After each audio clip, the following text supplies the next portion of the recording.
Faithfully sharing value, exploring great books from around the world. Hi, I'm Sally, and this is Book Talk. Today, I'll be sharing insights from the book Manipulative Parents. In the title, Manipulative Parents means controlling parents who use family ties to manipulate their kids' lives. Have you heard of parents like this? Feel free to share your thoughts in the comments below. Do you know any parents like this in your life? They tightly control every part of their kids' lives. Every action must follow their orders. To them, their kids are worthless, and they often stir up trouble in their kids' own families, calling sons-in-law useless and grandchildren idiots. Actually, this isn't about bad parenting or not wanting to let go. It's more complex. They're using family ties to control their kids' lives. Kids from controlling homes face ongoing unfair treatment. They end up with mental health problems, but believe it's normal. And as adults, they keep putting up with toxic family bonds. So, how can we spot controlling parents and break free from their grip? Today's book helps victims of manipulation break free. The author Isabelle Nazareth-Aga is a renowned French psychologist. She opened her Paris clinic in 1990, specializing in cognitive behavioral therapy. She's studied manipulators for over 20 years, written books on it, and helped thousands escape control. This book, Manipulative Parents, is her deep dive into family manipulation. With about 180,000 words across 8 chapters, it covers traits and tactics of manipulative parents. Then, it discusses how to get away from manipulation. I'll break it into 2 parts to share the key points. Part 1. What is family manipulation? How manipulative parents control their kids. Part 2. How to break free from family manipulation. In Part 1, we start with what family manipulation means. Family manipulation means using family bonds to control kids' lives. These parents expect total obedience but are emotionally distant, ignoring their kids' needs and desires. To them, kids aren't loved, they're puppets. These manipulators are narcissists. So-called narcissistic personality disorder is a pathological condition where individuals offload their inner conflicts and stress onto others through belittling language and contradictory behaviors. This restores their psychological balance. Narcissists are profoundly self-centered, even toward their own children, willingly sacrificing their kids' well-being. When narcissists become parents, they manipulate their children's lives to feed their pathological ego needs. Manipulative parents use 5 main tactics. The first is emitting negative energy. Parents should bring joy and happiness to their children. But manipulative parents do the opposite. They feel jealous of their children's happiness. This jealousy manifests in unreasonable, even violent ways, like dark clouds over a home. Their presence poisons the atmosphere. Take Denise's mother from the book. She'd weep bitterly at every Christmas Eve gathering. Each time Denise feared he'd caused her tears through some misstep, like when saying he disliked foie gras, which upset her. Yet, even when the family created harmony, she'd find reasons to cry, turning festive occasions mournful. Manipulative parents also excel at crushing children's joy during good news. Their children's achievements feel threatening, like being outshone rather than pride-inducing. So they hurt their children to reclaim control and authority. David's father was precisely this type of controlling parent. At age 9, David excitedly announced his soccer club acceptance, only to receive a cold, scornful stare. His pride and happiness were instantly extinguished. Worse, his father reminisced about loving soccer as a youth while forbidding David from playing, leaving him heartbroken and confused. Why? Because manipulators feel threatened by others' happiness not originating from them. It signals lost control, provoking sarcastic or aggressive responses. The book also mentions Pauline's childhood example. Once, 8-year-old Pauline was super happy after a class party. She came home all excited, sharing with her mom about this amazing cake she had at the party. But her mom didn't join in the joy. She instantly got sour and snapped back. What? So the cake I made isn't good enough? The second tactic of manipulative parents is sabotaging their kids' key relationships. This happens more with controlling moms, whether for sons or daughters.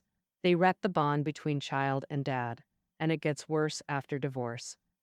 For adult children, controlling mothers target relationships within their kids' own family. Matthew had a controlling mom like this. After divorcing Matthew's dad, she constantly badmouthed her ex to him. For instance, she claimed Matthew's dad had tons of money, but gave zero alimony, didn't want to see them, and always neglected the family. Over time, Matthew really believed his dad abandoned them and felt deeply disappointed. Only when Matthew grew up and reconnected with his dad did he learn his dad actually loved him, had paid hefty alimony all along, and their meetings were blocked by his mom.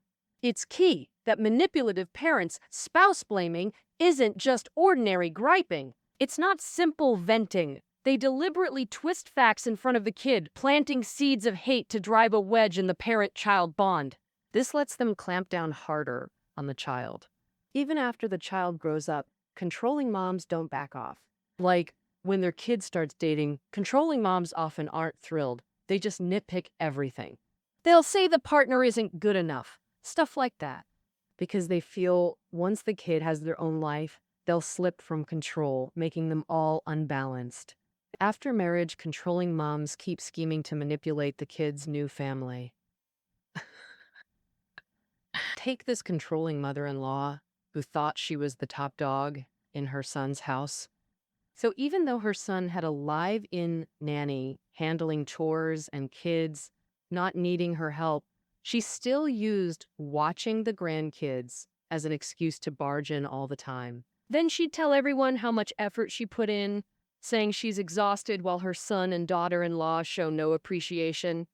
Well, let's take the seat from these creed. So friends and relatives thought this mother sacrificed too much and had it tough, while the son and daughter-in-law seemed immature.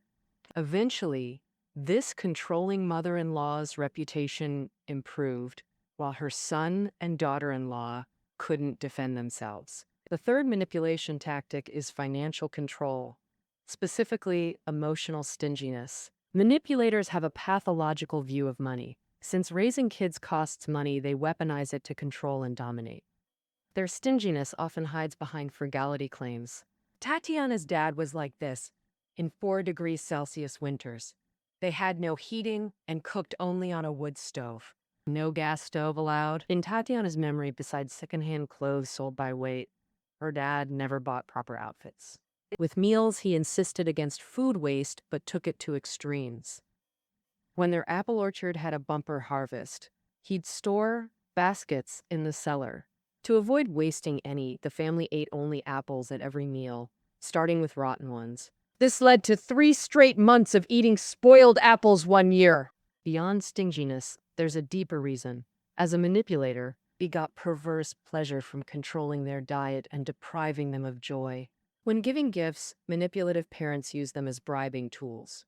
One controlling dad refused child support after divorce, but gave wildly inappropriate gifts, like high-end laptops or flashy scooters to preteens. This wasn't generosity. He used flashy spending to exploit kids' competitiveness, building his image to feed narcissistic vanity. The fourth manipulation tactic, unreasonable words and actions. They easily say irrational things, lie, spread rumors, and hide truth unnecessarily. For example, Francois' parents are both manipulators. They often turn completely unnecessary secrets into family mysteries. Once, Francois' close uncle passed away, but his parents didn't say a word about the funeral. He found out on social media. Ooh. The reason is that being open and honest makes them feel threatened, or losing power and control, which they find unbearable.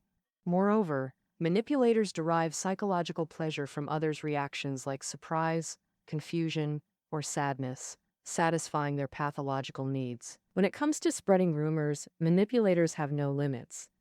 Luke's parents divorced early, and Luke lived with his mother.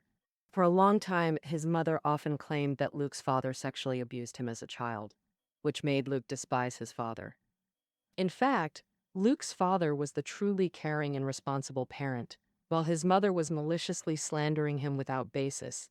She slandered her ex-husband to create a narrative for her children, allowing her to twist facts and manipulate minds. The fifth tactic of manipulative parents is playing the health card. They're very concerned about their own health, exaggerate minor ailments, and even fake illnesses. Common excuses include, I'm too tired, my head hurts, I have no energy, and so on. This lets them avoid troublesome household chores, like helping with homework, cooking, or caring for other family members. Sometimes manipulators use physical exhaustion as an excuse to make others adjust their pace to accommodate them. That way, manipulators feel highly attended to. For instance, canceling plans at the last minute by claiming illness and asking a family member to stay home with them. Manipulators make a big deal out of their minor issues, but are extremely indifferent to others' health problems. Ah, cry. It's so. Even with their children. For example, when a child is clearly unwell or sick, controlling parents downplay the health issue, refusing to seek medical care or tend to the child, so they don't have to spend money or effort, maintaining their peace without disrupting their plans. The book gives an example. When Virginie developed multiple sclerosis in her lower limbs, a chronic condition causing weakness and difficulty walking, she needed hospitalization. When she asked her mom to care for her in the hospital, her mom claimed Virginie wasn't sick at all, saying the doctor must have a crush on her. That's why she was kept in the hospital. Later, her mom never visited. Also, when faced with medical advice, manipulative parents pretend to agree but privately question or openly reject expert opinions. They do this because experts challenge their authority over their children. Losing that authority weakens their control. Okay, so far we've seen how manipulative parents control their kids through 5 tactics like emitting negative energy. Having manipulative parents is inherently tragic for children, and escaping this manipulation is hard due to both the manipulator and the child. First, manipulators act perfectly normal in social settings, radiating charm. For example, they seem friendly and polite, so outsiders never suspect their personality issues. At home, they use all those manipulation tactics on their kids, a side rarely shown publicly, making detection difficult. As for kids, some are precocious or outgoing, spotting the manipulation early and avoiding psychological damage. But many, due to introversion or other reasons, can't escape. Research shows kids prone to manipulation often have 2 innate traits: feeling they must be liked by everyone. And perfectionism, believing they must do everything flawlessly, both make them base their worth on others' approval.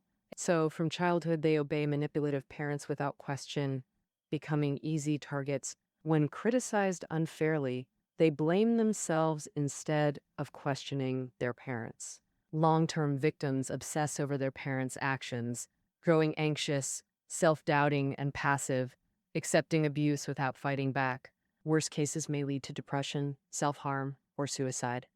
The consequences of family manipulation are so severe that escaping it early is crucial. In Part 2, we'll discuss how victims can break free from family manipulation. Broadly speaking, there are 3 key steps. First, developing critical thinking.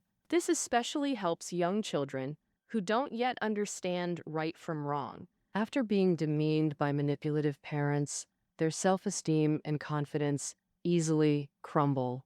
Instead of arguing against the manipulator, the other parent should ask neutral questions, present facts, and guide the child to reason independently. Berenice's husband constantly belittled their child, calling him a selfish brat, leaving him devastating. Rather than contradicting him, Berenice asked questions like, would you share cake with friends? Would you help your sister with her art project? When her son answered yes, the selfish accusation collapsed on its own. Teaching critical thinking seems indirect but gives children lifelong tools to analyze manipulative behavior independently. Reducing manipulation's grip. Second key step: changing thought patterns. As mentioned, victims often have innate tendencies like needing universal approval and perfectionism. Through clinical practice, the author found cognitive behavioral therapy, CBT, effectively counters manipulation.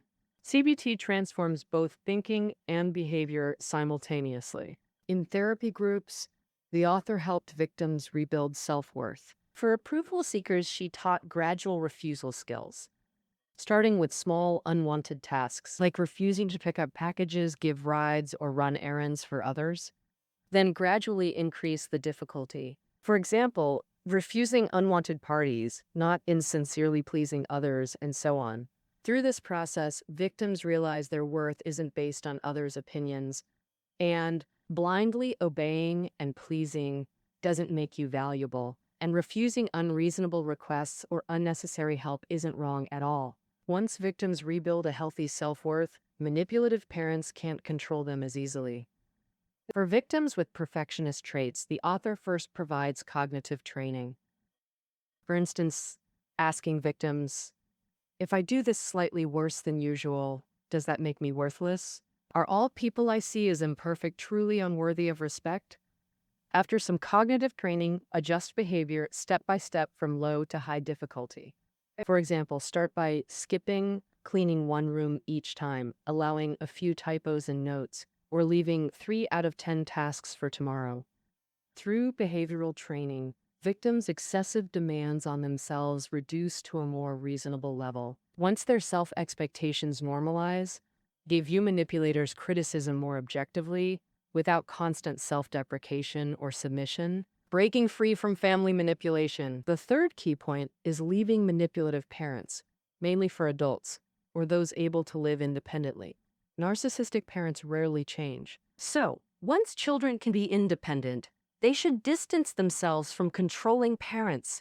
Also, if meeting parents often or hosting them, the author offers subtle tips to maintain dignity. For instance, suggest watching a movie together to limit their talking time, or invite non-family friends. Because with others present, manipulators tend to act more normal. However, before children consciously avoid them, manipulative parents might leave first. This could be part of their manipulation tactic. They pretend to leave to test if their children will miss them. If children show reluctance, these parents can maintain control. On the other hand, controlling parents might feel their children are hard to control, so they let go and disengage from their lives. That's how to escape family manipulation. For children who can't or don't want to avoid manipulative parents completely, the author provides counter manipulation methods to minimize harm when interacting with them. Counter manipulation is a form of communication where the goal is to communicate nothing. In other words, respond to manipulators with indifference. For example, when a manipulative parent accuses you of being too lenient with your child, don't rush to deny it. Instead, pretend to agree and say, yes, sometimes it's good to be lenient. This kind of soft resistance often leaves manipulators speechless. Or when manipulative parents say, son, I can never count on you. Don't complain about your hardships. Instead, play along by saying, yeah, I'm limited, so don't ask me for help anymore, to avoid disappointment. Plus, long-term interaction with manipulative parents, even with skills, can still be exhausting. At such times, people can keep a mantra in mind, silently repeating it to stay focused and avoid emotional imbalance when facing manipulators. For example, I know who you are, but you don't know that I've seen through your tricks. You can't deceive me anymore. I understand you now, and you can't intimidate me. Parents nurturing children is like watering and fertilizing flowers, but manipulators poison them with toxic family love. Luckily, this poison doesn't always kill, as many resilient seeds can endure the damage. They grow vigorously with the force of life. Manipulators excel at damaging young hearts and fragile confidence. They satisfy their pathological needs by controlling children's lives, while true confidence lies in daring to do things, even when unsure, and learning from experience. So, even if parents are manipulators, as kids grow and their thinking and abilities improve, they still have chances to gain rich experiences in the wider world. and eventually break free from their parents' control. After hearing this book, what new understanding do you have about manipulative parents? Feel free to discuss manipulative parents in the comments. That wraps up our book review. Reading notes are below the audio. See you next time.